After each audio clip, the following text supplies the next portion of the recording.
नमस्कार प्रणाम। खबर भोजपुरी के सांझ के 10 बड़ खबरन की बुलेटिन में रउआ सभी की स्वागत बा।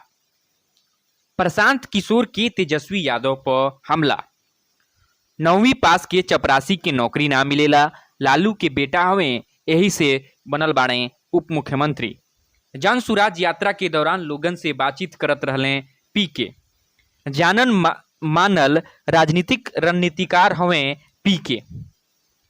नीतीश सरकार के अपराधियन के खुला चुनौती। प्रदेश जेडीयू अध्यक्ष उमेश कुशवाहा के पेट्रोल पंप से लूट।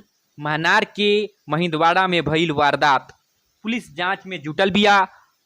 गाड़ी सवार अपराधियन के बा तलाश। ज्ञानवापी केस के 3 मामलन में टलल सुनवाई। पीठासीन अधिकारियन के छुट्टी पर होखला के वजह से सुनवाई के तारीख आगे बढ़ल। उत्तर प्रदेश के सीएम योगी पहुंचले प्रयागराज। खेल महोत्सव के समापन समारोह में खिलाड़ियन के करिए सम्मानित। झारखंड के दुमका पेट्रोल कांड में युवती के मौत पर सीएम हेमंत सोरेन गंभीर। 10 लाख रुपया के सहायता राशि देवे के निर्देश। परिजन लगा रहल बाड़े न्याय के गुहार। पेट्रोल छिड़क के युवती के जरौले रहे युवक।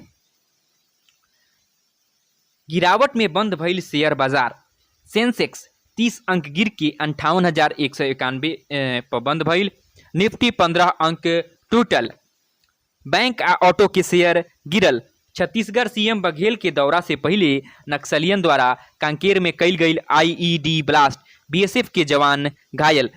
केंद्र सीजेआई के उत्तराधिकारी बतावे के लेके लिखलस पत्र। 8 नवंबर के रिटायर हुई चीफ जस्टिस डीवाई चंद्रचूड़ हो सकत बारे 50वां चीफ जस्टिस ऑफ इंडिया। सबसे छोट कार्यकाल वाला छठा सीजेआई बाड़े ललित। मात्र 74 दिन के बाद कार्यकाल। Nobel peace prize 2022। एक व्यक्ति आ 2 संगठन के शांति के नोबेल पुरस्कार के घोषणा। बेलारूस के ह्यूमन राइट्स एक्टिविस्ट आलिस चुनल गईले। Russian human rights organisation Memorial आ Ukrainian human rights organisation Center for Civil Liberties के दिहल जाई एह साल के पुरस्कार। भारत 6 साल में पहला बेर पाकिस्तान से हारल। विमेंस एशिया कप T20 में पाक 13 रन से भारत के हरौलस। नीरा डार खेलली 56 रन के पारी। भारत ना हासिल कर सकल 138 रन के लक्ष्य।